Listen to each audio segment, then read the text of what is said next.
Mariano Moreno formó parte de los principales ideólogos de la Revolución de Mayo, destacado por promover los ideales liberales y contractualistas de Hobbes, Locke y Rousseau, así como por ser un ferviente defensor de los derechos de los nativos y pronunciarse a favor de la libertad de comercio. En el video de hoy vas a conocer la historia de uno de los más importantes revolucionarios latinoamericanos del siglo XIX. Moreno nació el 23 de septiembre de 1778 en Buenos Aires, de padre español y madre rioplatense. Su familia era bastante numerosa, puesto que tenía 14 hermanos. Además, dada la jerarquía medianamente acomodada de su padre, quien era funcionario de la tesorería de las cajas reales, algo así como la FIP del virreinato, contaban con varios esclavos en su hogar. Su educación estuvo limitada por las escasas posibilidades económicas de la familia. En el año 1801 inició los cursos de Derecho, luego de haberse doctorado en cursos de Teología por voluntad de su padre. Fue por esos años, en la biblioteca de Terrazas, donde tomó contacto con los primeros escritos de quienes criticaban la miseria en el Imperio Español. También fue allí donde Moreno leyó por primera vez a los grandes pensadores del siglo de las luces. Particularmente, quedó impresionado por el estilo de Jacques Rousseau, autor del Contrato Social, libro sobre el cual se fundamenta buena parte de la filosofía del liberalismo clásico. Un año después, en 1802, visitó Potosí y quedó conmovido por la fuerte explotación y miseria a la que eran sometidos los indígenas en las minas. De regreso a Chuquisaca, donde vivía por esos tiempos, escribió su disertación jurídica sobre el servicio personal de los indios, donde realizó una fuerte crítica al tratamiento que recibían los indígenas por parte de los españoles en las minas. En los 2 años siguientes, Moreno acusaría en sus alegatos a importantes funcionarios de la región por sus tratos hacia los nativos, lo cual le crearía poderosos enemigos. Ante la presión que generaban estas fuertes autoridades españolas, Mariano decidiría volver a Buenos Aires junto a su esposa María Guadalupe y su hijo de 8 meses, donde seguiría ejerciendo como abogado. Ya en Buenos Aires, durante las invasiones inglesas, si bien Moreno no era partidario de los británicos, se opuso al pedido del gobierno español de escribir contra el periódico The Southern Star, medio propagandístico de la corona británica en la ocupada Montevideo, cuyo objetivo era esparcir el disentimiento y las ideas de independencia en el cono sur, medio que obviamente estaba prohibido difundir bajo pena de muerte. Durante los años previos a la revolución, además de su labor en materia de derecho, Moreno se dedicó a traducir las obras importantes de autores liberales como el ya mencionado Rousseau y otros textos ingleses y franceses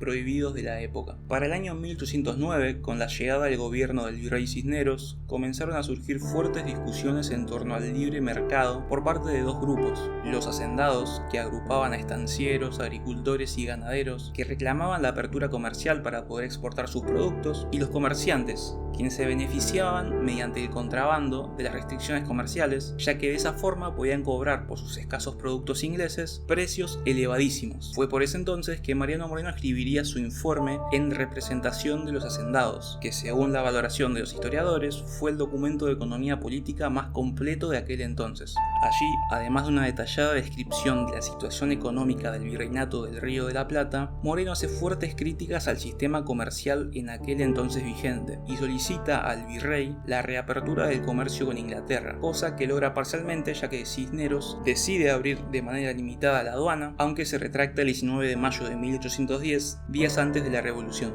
Finalmente, llegado el año de la revolución, no comenzaría su accionar sino hasta el mismo 25 de mayo, donde sería puesto al frente de las secretarías de guerra y gobierno de la primera junta. Desde ahí, Mariano Moreno intentaría desplegar todo su proyecto liberal, impulsando la apertura del comercio exterior mediante nuevos puertos, a la par de una reducción de aranceles a la exportación, aunque todo esto limitado por las diferencias que había dentro de la propia junta, más concretamente con quienes apoyaban a Cornelio Saavedra.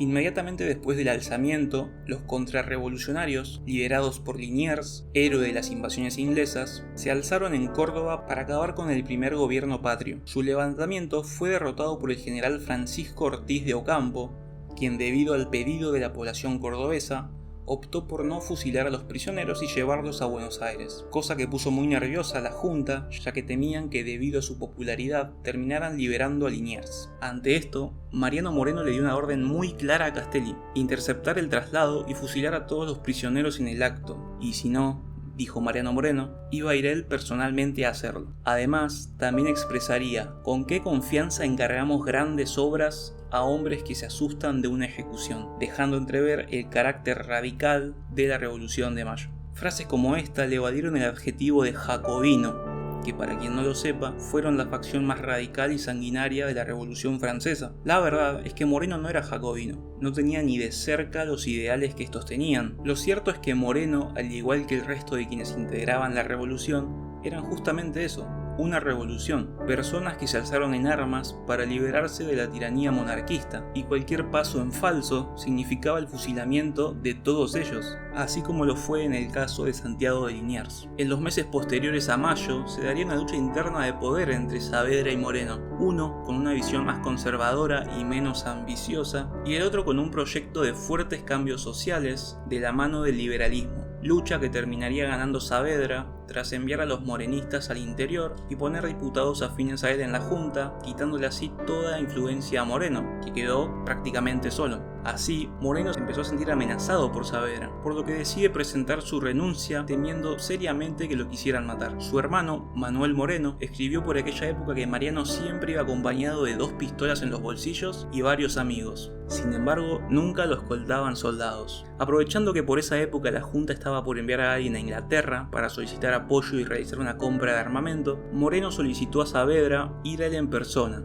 lo cual Saavedra aceptó y el 25 de enero Moreno embarca junto a su hermano Manuel en la fragata inglesa Fame, donde moriría. En palabras de Manuel, Mariano le expresó: "No sé qué cosa funesta se me anuncia en mi viaje". Manuel también relata que el desplazamiento era mucho más lento que de costumbre y que cuando su hermano enfermó en el barco, el capitán se negó al pedido de Manuel de desviarse a Río de Janeiro, ya que no había ningún médico a bordo, y en cambio decide darle a Mariano un emético, cosa que termina empeorando su salud y causándole la muerte a los 3 días. Su cuerpo fue envuelto en una bandera inglesa y arrojado al mar cerca de la isla de Santa Catarina, tras unos disparos de rifle. Alrededor de la muerte de Mariano Moreno hay mucho misterio. Hay quienes dicen que murió simplemente de una enfermedad, otros por error del capitán al suplirle un mal medicamento, y luego está la versión más aceptada, que afirma que Moreno fue envenenado por sus enemigos. Un historiador llamado Enrique de Gandía descubrió una disposición de la Junta para reemplazar a Moreno en caso de que falleciera a 2 semanas de partir.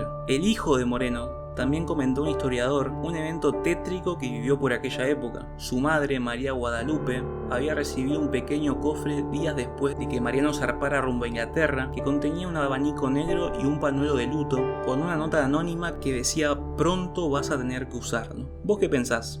Déjame tu opinión abajo en los comentarios. Si te gustó el video, no olvides darle me gusta y suscribirte para no perderte los próximos que suba. Sin más que decir, nos vemos en el próximo video.